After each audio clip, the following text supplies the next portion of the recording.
criminology student na businessman din. Iba't iba kasing negosyo, pinasok niya para kumita. Kapag sinabing pulis, dapat matapang at matikas. Pero ibahin niyo raw ang criminology student na ito, na lahat susuungin para sa pangarap, kahit pahusgan siya ng iba. Donut bicho, may gusto bumili. Magtinda ng lumpia, Suklian kita ng 30, no? Kami na kayo, donut bicho. maglako ng bitso-bitso,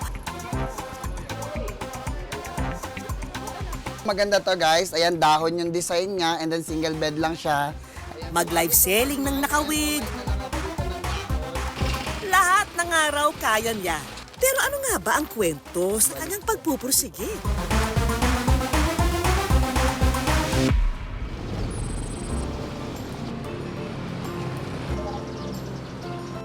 Ang madiskarteng criminology student na aming tinutukoy, ang taga Cabanatuan City na si John Harry. Isa po talagang himala na makapag-aral pa po ulit ako kasi hindi po ako nakapagtapos ng elementary at high school. Nag-take po ako ng alternative learning system po.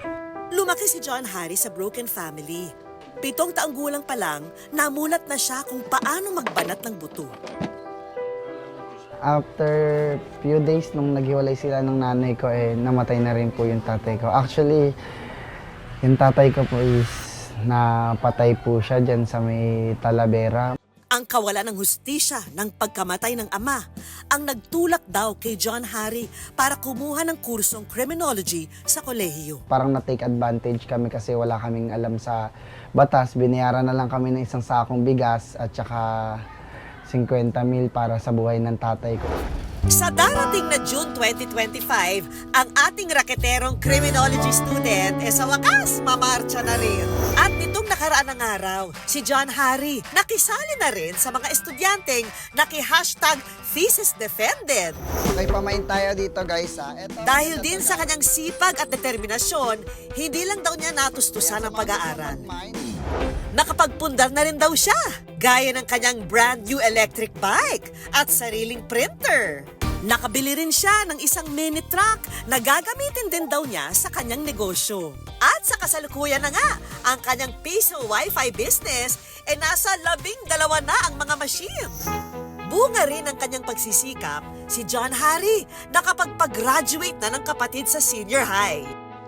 Kaya naman ang kanyang pamilya, laking pasasalamat sa mga tulong ni John Harry sa kanila. Super proud kami sa kanya, tsaka palagi niya iniisip yung paano mga kapatid niya pag wala na kaming dalawa. Kasi, kumbaga parang siya yung tumatayong tatay sa amin. Wala po kaming ganitong uri ng pamumuhay kung wala din po yung kuya namin. Isinama kami ni John Harry sa kanyang eskwelahan, ang Arroyo University sa Cabanatuan City. Ang basis ng personality is yung katawan ng tao. Napapabili po niya kami kasi kahit na siya isang working student, napagsasabay po niya ng maayos yung kanyang pag-aaral at yung pagtatrabaho niya. So sa eskwelahan po, sa mismong classroom, nag-excel po siya. Pagkatapos ng klase, nag-ikot-ikot na si John Harry para magtinda. Donut bicho, may gusto bumili. Suklian kita ng 30, no? Kami na kayo, donut bicho. Baka po may gusto bumili. Merienda. Magkano ba ito na?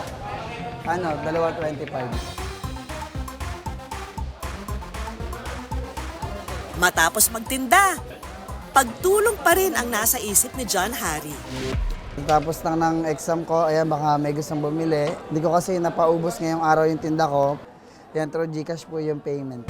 Pag di po ako nakaubos, ibinibenta ko po ito sa live ko. Tapos bibilin po ng may mga taong nakakaluwag-luwag, yung mahilig po mag-share ng blessing kahit piso-piso. Kuha na po kayo, libre lang po ito, libre lang. Pinamimigay ko po ito sa mga homeless, tricycle driver or student po na walang baon. Kaya parang nagiging isang way din po para po makatulong din po ako sa ibang mga estudyante. Thank you so much po sa blessing. Blessing po itong pagkain. Ngayong araw, pinuntahan niya ang isang person with disability o PWD para abutan ng pagkain. Ayan po si Nanay Pia. Doon po siya talaga nakapwesto sa kotse niya po na yan. Matuyo, mabasa po siya ng ulan, dyan po siya nakatira. Ngayon may mga mabubuting puso na Nag-share po para po nakabili po siya ng tent at bagong kotse na tunan niya, papatik po kumot niya. So ito po, halos araw-araw ko po siyang sinusuportahan po para sa pagkain niya kasi wala po siyang kamag-anak. Isa kang tunay na inspirasyon, John Harry.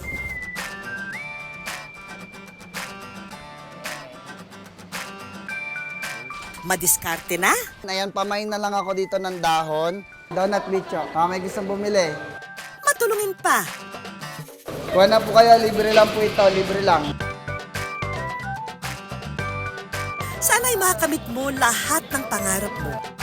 At nandito kami, mag-aabang sa graduation mo.